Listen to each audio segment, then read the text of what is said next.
जंगे मई में पाकिस्तान से शिकस्त खाने वाला भारत पाकिस्तान को किसी तरह शिकस्त देने की मंसूबाबंदी में मसरूफ है और इसी सिलसिले में भारत ने अपना एक नया मिसाइल उसका तजुर्बा किया है। लेकिन भारत के इस नए मिसाइल के मुकाबले में पाकिस्तान के पास भी एक तबाहकुन मिसाइल मौजूद है।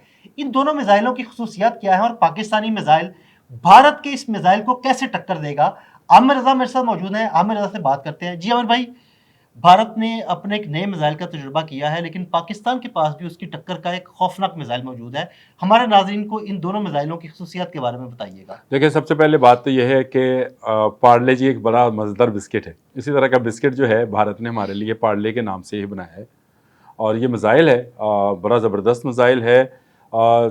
शॉर्ट रेंज इसको बैलिस्टिक मिसाइल कहेंगे, SRBM।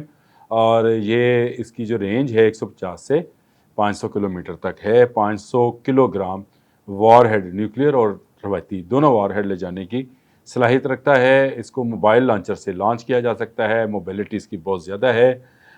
इसकी इंटरसेप्शन बहुत मुश्किल है क्योंकि ये रास्ते में ही अपना जो टारगेट है उसको तब्दील कर सकता है, यानी इसको तब्दील किया जा सकता है। 5 मार्क इसकी स्पीड है, जो कि बड़ी ज़बरदस्त स्पीड है। अगर दुनिया में देखा जाए तो बहुत कम मिसाइल हैं जो मार्क 5 की स्पीड पर फ्लाई करते हैं। अब आपने कहा मुकाबले का, टक्कर का, तो पाकिस्तान की मिसाइल टेक्नोलॉजी कम से कम भारत से तो अच्छी है। और भारत से अच्छी होने का मतलब ये है कि दुनिया में इस वक्त जो तरक्की याफ्ता ममालिक हैं उनमें दूसरे तीसरे चौथे नंबर पर पाकिस्तान की मिसाइल टेक्नोलॉजी आती है। भारत 7वें 8वें नंबर पर है इस वक्त। और पाकिस्तान के पास इसके जवाब में हतफ 9 मिसाइल मौजूद है, जो कि इससे ज़्यादा मोबिलिटी रखता है, यानी इससे ज़्यादा तेज़ रफ्तारी के साथ मोबाइल होकर वो हमला कर सकता है और एटमी वॉरहेड ले जा सकता है। ये मिसाइल भी उन्होंने असल में फ़ौजी टारगेट्स को हिट करने के लिए बनाया है। हमारा हतफ सीरीज़ जो है वो भी इस तरह की है। हतफ है, फिर नसर है।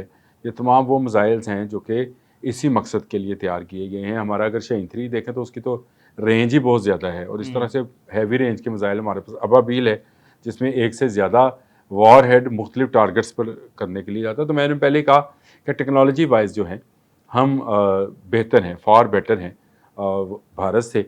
अब आप आ जाएं कि इसको इंटरसेप्ट कैसे। मैंने शुरू में ये लफ्ज़ बोला था कि इसको इंटरसेप्ट करना मुश्किल है, नामुमकिन नहीं है।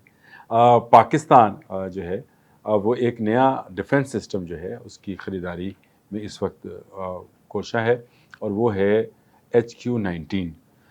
HQ-19 अदील साहब वो सिस्टम है जो इस तरह के तमाम हाइपरसोनिक मिसाइल्स को, जैसे इंडिया का ब्रह्मोस है, जैसे अभी ये पार्ले है, इसी तरह के उनकी अग्नि सीरीज़ है, उनके लिए इस्तेमाल किया जाएगा। ये वो सिस्टम है जो चीन ने अभी तक किसी को नहीं दिया है।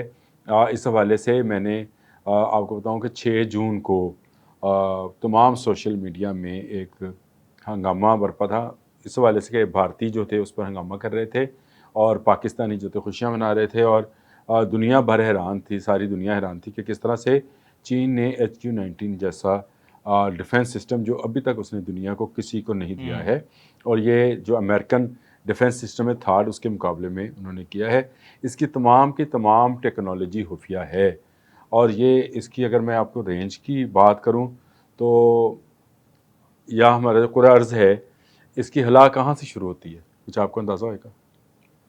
मैं बता देता हूँ, 200 किलोमीटर की बाद जी हला शुरू हो जाती है। तो अगर आपको मैं ये बात करूँ कि जो हमारा कुरा है, कुरा यहाँ से जब इसकी हवा खत्म होती है तो हला कहाँ से शुरू होती है दिल साहब होता है? 200 किलोमीटर। यही रेंज है। अरे वाह, यानी जबरदस्त। हाँ, एज ऑफ जो आपकी स्पेस है वहाँ तक ये मार कर सकता है। और ये 1000 किलोमीटर के रेडियस में काम करता है। HQ-19 चीन की वो प्रोडक्ट है जिसको मैं अभी ट्वीट्स देख रहा था, और जब आपने ये जिक्र किया था इस मिसाइल का, पार्ले का, तो मैं ट्वीट्स देख रहा था 6 जून 7 जून की दुनिया भर के वेरीफाइड अकाउंट्स के साथ ये था। और एक ट्वीट तो बड़ा ही मज़े का था। एक डिफेंस जो थे किसी मुल्क के एनालिस्ट थे, उन्होंने किया हुआ था ट्वीट कि मैं हैरान हूँ कि पाकिस्तान इसकी डील कैसे कर रहा है और चीन इसको कैसे दे रहा है। लेकिन चीन आपको पता है स्ट्रेटजिकली पाकिस्तान के साथ बहुत ज़्यादा अटैच है, इसलिए ये HQ 19 जो है ये मिलने की हमें बड़ी तवक्को है। यानी ये अभी तैयारी के मराहल में होगा, बन चुका है, चीन इसको इस्तेमाल कर चुका है, चीन इसकी ट्राई भी कर चुका है। तो लिहाजा जिस तरह से हमारे सिपह सलार पिछले दिनों चीन गए थे, तो उस वक्त भी भारतीय मीडिया ने पुकार कर ये कहा था कि ये अवाक्स 500 के जे 500 के लिए गए हैं और वो J-35 के लिए गए हैं, और तीसरा नाम उनके ज़ुबानों पर HQ-19 था, क्योंकि HQ-19 आने के बाद कोई ऐसा मिसाइल जो भारत के पास है, चाहे ब्रह्मोस है, चाहे अग्नि है, चाहे यही पार्ले है, कोई मिसाइल जो है कारगर नहीं रहेगा। और पाकिस्तान तमाम वो मिसाइल्स जो भारत तैयार कर रहा है या तैयार मुस्तकबिल में तैयार करेगा, उसका जवाब लेकर बैठा होगा। ये बड़ी बात है कि पाकिस्तान के इस वक्त जो सिपह सलार हैं, पाकिस्तान के जिस वक्त प्राइम मिनिस्टर हैं, गवर्नमेंट ऑफ पाकिस्तान और फ़ौज जो है एक पेज पर हैं, और वो एक पेज ये है कि पाकिस्तान का दिफा करना है हमारी, क्योंकि स्ट्रेटजी ऐसी है। और अगर यहाँ तक बात रही कि भारत ये पार्ले चलाएगा, भारत ने पहले ब्रह्मोस चलाया तो क्या किया। मैं आपको एक मज़े की बात बताता हूँ कि भारतीय तजियाकारों के मुताबिक पार्ले को भी सबसे बड़ा ख़तरा यही है कि इसके GPS को कंट्रोल कर लिया जाएगा। जिस तरह से हमने ब्रह्मोस को पाकिस्तान आते आते अफ़गानिस्तान की तरफ मूव किया था, गो वो हाइपरसोनिक मिसाइल है, ये बात जहन में रखिएगा।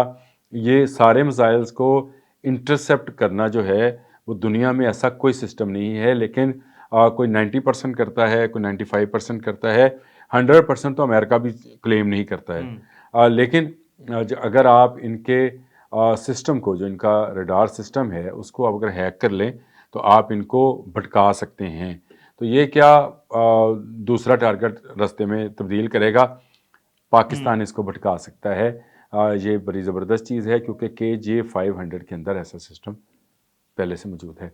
और HQ-19 जो है ये आने को है पाकिस्तान में। पाकिस्तान की डील तकरीबन फाइनलाइजेशन की तरफ जा रही है। अब मेरा ख्याल है कुछ छोटी छोटी चीज़ें होंगी जो मैं ट्वीट्स देख रहा था, जो मैं मुख्तलिफ वेबसाइट्स का मुताला कर रहा था, तो उसमें ये भी जिक्र था कि प्राइम मिनिस्टर ऑफ पाकिस्तान ने एक ट्वीट के ज़रिए भी ये बात का अनाउंस किया था कि HQ-19 जो है वो बहुत जल्द पाकिस्तान को मिल जाएगा। तो मेरा ख्याल है कि पाकिस्तान HQ-19 लेने के बाद किसी पार्ले से, किसी ब्रह्मोस से, किसी अग्नि से, किसी पृथ्वी से, कोई पृथ्वी भी उनका मिसाइल ही है, और उससे डरने की ज़रूरत नहीं है। पाकिस्तान के पास far better technology, far better missile system मौजूद हैं। और सबसे बड़ी बात यह है कि पाकिस्तान के पास एक ऐसा सिपह सलार मौजूद है जो कि इस वक्त पूरी दुनिया में फातिहा के नाम से जाना जाता है। और उसने क्योंकि फ़तह किया है भारत की उस स्ट्रेटजी को, जो कि दूसरे मुल्कों में मुदाखलत की स्ट्रेटजी थी, वो स्ट्रेटजी जिसके तहत वो ना सिर्फ पाकिस्तान बल्कि अफ़गानिस्तान, ईरान, बांग्लादेश, नेपाल, भूटान, श्रीलंका में चाहता है कि अपनी फ़ौजें उतारे, जिस तरह उसने कश्मीर पे उतारी है। तो मैं आपको यकीन दिलाता हूँ कि पाकिस्तान का दिफा उन हाथों में है जो आहनी हाथ हैं, जो आहनी हाथ से निपटना जानते हैं। तो जनरल आसिम मनी के होते हुए हमें वैसे किसी फ़िक्र की ज़रूरत नहीं है, लेकिन इसके अलावा भी हमारी जो मिसाइल टेक्नोलॉजी है वो अब से नहीं बहुत अरसे से जो है वो दुनिया में मानी जाती है। आपके फ़तह 1 और फ़तह 2 ने ये साबित कर दिया कि S-400 जैसे सिस्टम भी उसको ब्लॉक नहीं कर सके। तो ये बड़ा ज़रूरी था कि पाकिस्तान के डिफेंस सिस्टम में किसी ऐसी इजाद का या मशीनरी का इजाफ़ा किया जाए जो भारतीय तमाम मिसाइल्स के लिए जो है वो कारगर साबित हो। तो मैंने आपको आज बता दें कि HQ-19 मौजूद है, आने वाला है या आ गया है। ये आते कब हैं ये पता नहीं चलता है, ये सच्ची बात है, ये खुफिया है, बड़े खुफिया तरीके से ही इनकी तरसील होती है। PL-15 और PL-15E जो है इसके आने का किसको पता चला था। और J-10C का भी हमें ये जंग मई में ज़्यादा वाज़िया हुआ कि J-10C कहाँ तक मार कर सकता है। JF-17 थंडर ब्लॉक 3 जो है उसकी रेंज क्या है और उसने किस तरह से काम किया है, और हमारे पास कौन कौन सी टेक्नोलॉजीज़ हैं जिसके ज़रिए हमने तमाम किस्म के ड्रोन्स को जो है हैक कर लिया और उनको फिर भटका दिया और वो भटकते फिरते रहे। तो ये बात मेरे लिए बड़ी खुशाइंद है कि पाकिस्तान अपने दिफा को हर आने वाले दिन में नई से नई टेक्नोलॉजी के साथ ना सिर्फ उसको बढ़ा रहा है बल्कि उस टेक्नोलॉजी को मज़ीद बेहतर बनाने के लिए हमारे अपने साइंटिस्ट, अपनी अदारे जो हैं, अपनी लेबॉर्ट्रीज़ जो हैं, वो काम कर रही हैं। तो मुझे यकीन है कि HQ-19 जो है, ये पाकिस्तान के दिफा में अहम किरदार अदा करेगा। हमें किसी पार्ले, किसी ब्रह्मोस, की पृथ्वी, बिल्कुल। अग्नि से डरने की कोई ज़रूरत नहीं है। ये ऑपरेशन सिंदूर करें, ऑपरेशन जो भी करें, इन्हीं का सिंदूर मिटना है। जब ये कोशिश करेंगे, तब इनकी ख़वातीन के माथे से सिंदूर मिटा दिया जाएगा।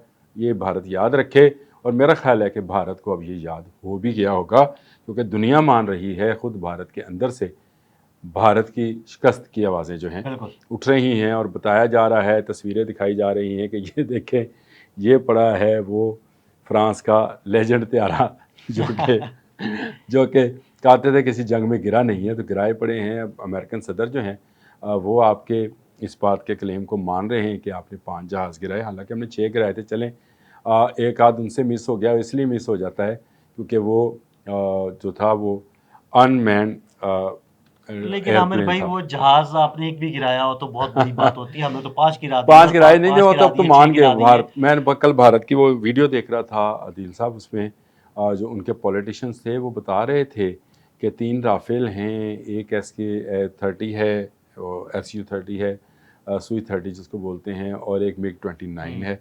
5 त्यारे तो वो खुद भी गिन रहे थे। तो एक अनमैन्ड जो है व्हीकल थी वो, यानी वो जहाज़ जो था वो ड्रोन टाइप का हाँ, जहाज़ था, लेकिन वो पायलट के मिसाइल के बगैर साथ है, उड़ने वाला। पायलट के बगैर उड़ने वाला। तो 6 जहाज़ तो हमने गिराए हैं, गिरा हम 10 सकते थे। अभी आप जो बात कर रहे थे पार्ले मिसाइल की, बिल्कुल भारत ने अगर ये मिसाइल किसी दूसरे मुल्क के लिए बनाया तो उनके लिए ख़तरा होगा। पाकिस्तान की आवाम की बिल्कुल। खुशनसीबी है कि हमारे पास ऐसे ऐसे सिस्टम और ऐसा भाई मौजूद है, जिसकी दोस्ती अक्सर शहबाज शरीफ साहब कहते हैं कि अब बहरा अरब से गहरी और हिमालय से ऊंची है। तो वाकई है, चाइना की जो है टेक्नोलॉजी ये जल्द पाकिस्तान का हिस्सा होगी, और फिर किसी ऐसे मिसाइल का जो है तजर्बा चाहे भारत इससे ज़्यादा भी कर लेगा, तो हमें किसी बिल्कुल। फ़िक्र की ज़रूरत नहीं है। हला तक भेजने वाला सिस्टम, डिवाइस सिस्टम है, 200 किलोमीटर, याद रखिएगा। बहुत शुक्रिया आमिर भाई जी। बिल्कुल, आमिर भाई ने बड़ी तफसील के साथ भारत के मिसाइल और हमारे पास मौजूद दिफाई निज़ाम के बारे में आपको बताया। अदील अहमद और आमिर रज़ा को इजाज़त दीजिएगा। अल्लाह हाफ़िज़।